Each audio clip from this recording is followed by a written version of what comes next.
Hi everybody, we are back for a whole new unit. Woohoo! This unit, definitely one of my favorites. You might not agree, but that's okay. We're gonna go through and, we're gonna go through and see what happens, okay? This is Unit 5, Systems of Equations and Inequalities, and today, well, for the next 3 days, we're focusing on systems of equations, and then we'll switch gears to inequalities. So let's go ahead and get started. All right, so first, vocab. System of linear equations is a group of two or more linear equations with the same solution. Okay? So when we talk about linear equations, so like y equals mx plus b, or standard form, ax plus by equals c.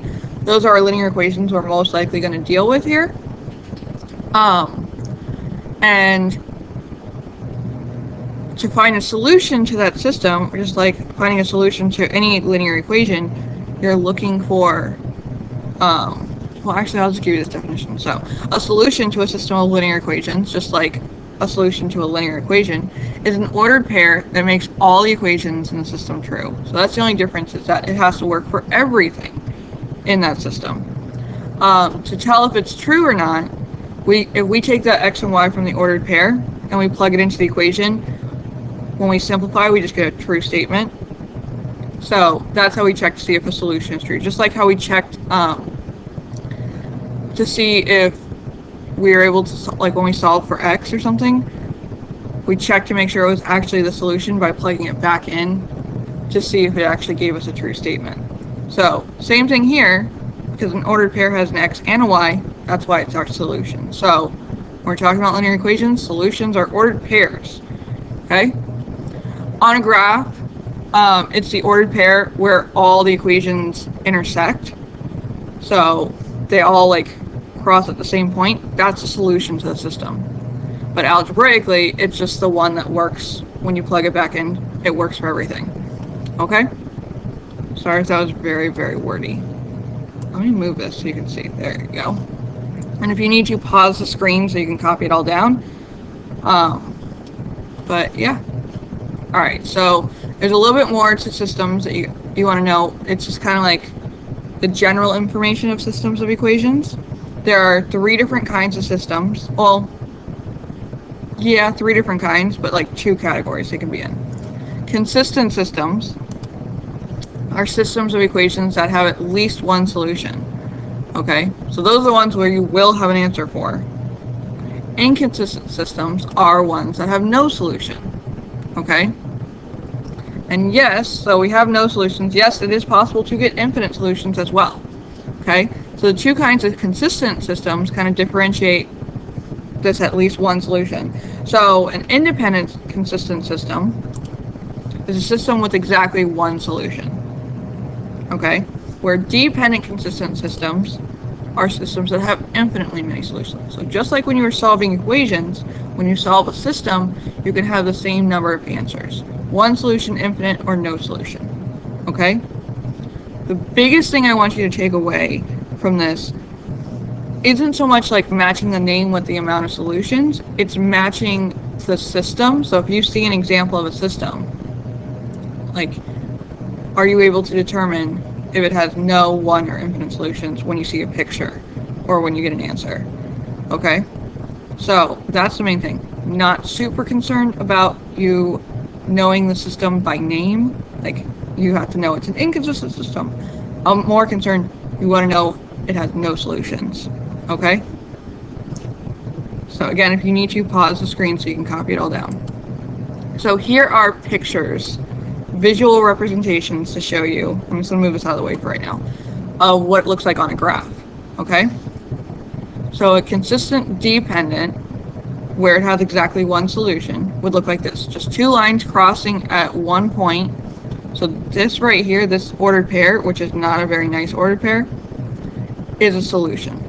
Okay? And I will show you how to find solutions in the calculator, just to remind me to go over that with you next class. Because for these non-pretty ones, it's very helpful to find it in the calculator then. okay, because it will give you the decimal and everything. All right, but consistent independent is the one you're most likely going to see, and that gives you one solution because the lines just cross at that one point. Okay, consistent dependent is actually two lines that overlap each other. So they're actually the same line that you graph twice, and that has infinite number of solutions because every point on the two lines intersects because they're the same line. So every point is actually a solution on that line. So that's why we have infinite solutions, and that's why it looks like this, because every point on these two lines are solutions. Okay?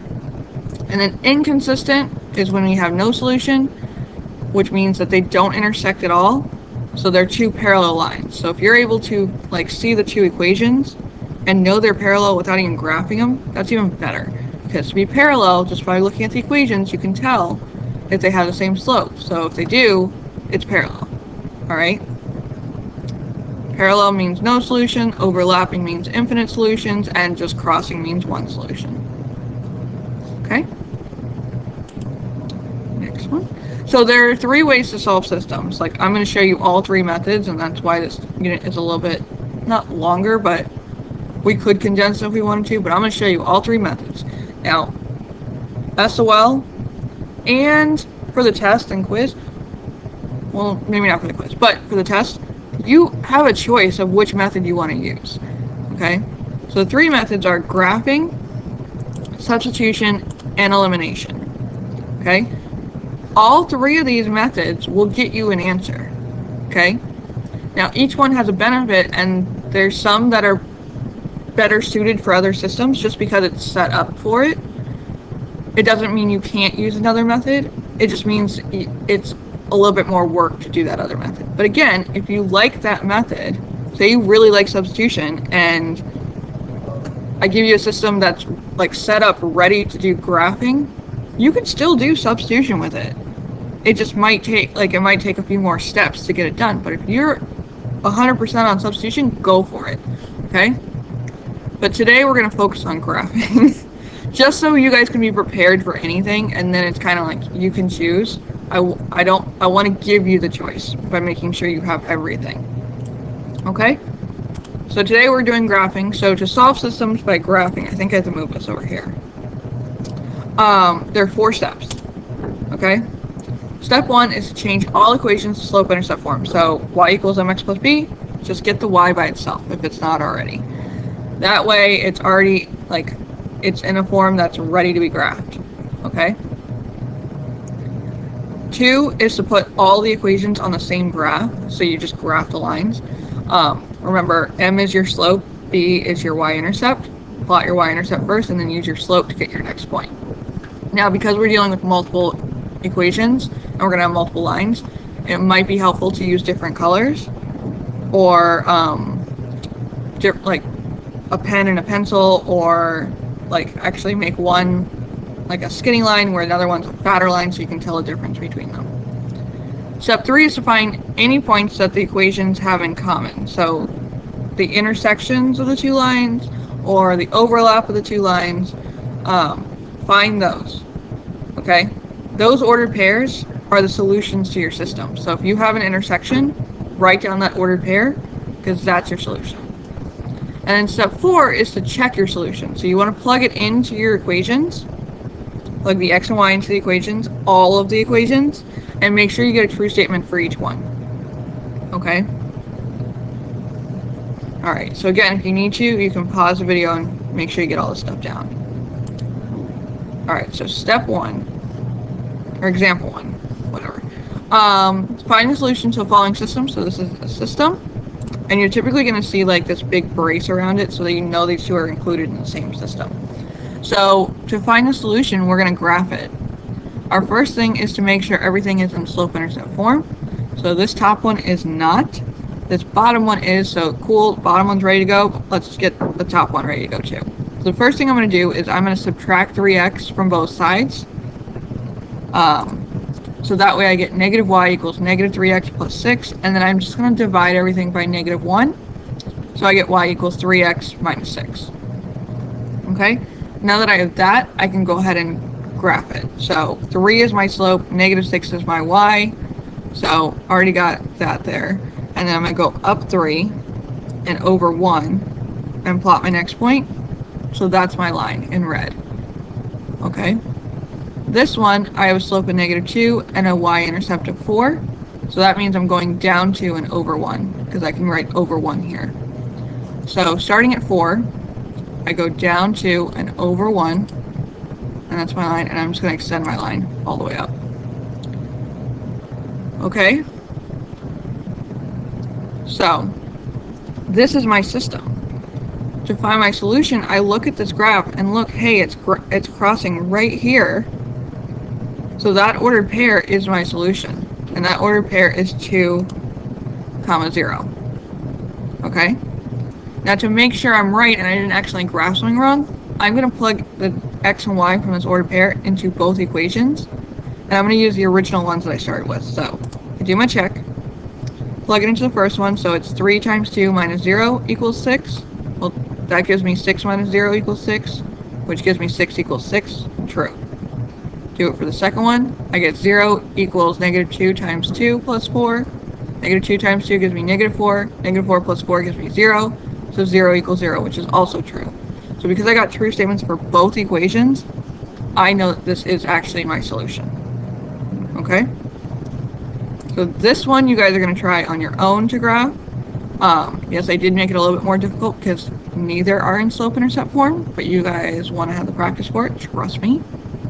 So get y by itself first, and then graph the lines and find where they intersect.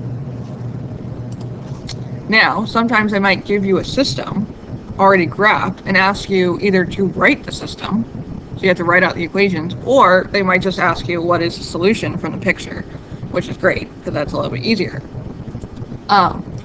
But to write the system, all I'm doing is writing the equation in slope-intercept form. So I need to know the y-intercept, which is right here, which is 1, 2, 3, 4, positive 5, and then I find the slope. So I went down 1 and over 3 to get my next point. So my slope is -1 over 3. So I just write that in. Y equals -1 over 3 x plus 5. For the other one, my y-intercept is at -4, and it looks like I'm going up 2 and over 3, so my slope is 2 over 3. So I write that for my equation. That's my system that I use. Okay? And the solution is right here at this point, and that is at 9, 2. So that's my solution there. Okay, so from a graph, it's really easy to find the solution because it's already, like, all the work is done for you. You just have to look at it. But in case they ask you to write the system, make sure you know how to write slope-intercept form from a line. Okay?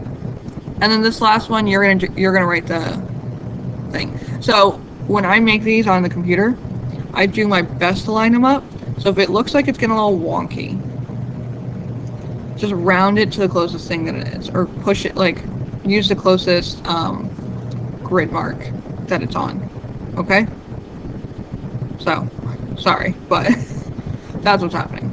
But because this solution is actually on an intersection of the grid, you could almost use your y-intercepts and just, like, go from that point to the solution to figure out your slopes if you want. But go ahead and try it on your own. We will go over the answers next class. If you have any questions, write them down. Otherwise, I will see you next class as we start our new unit. Okay? Bye.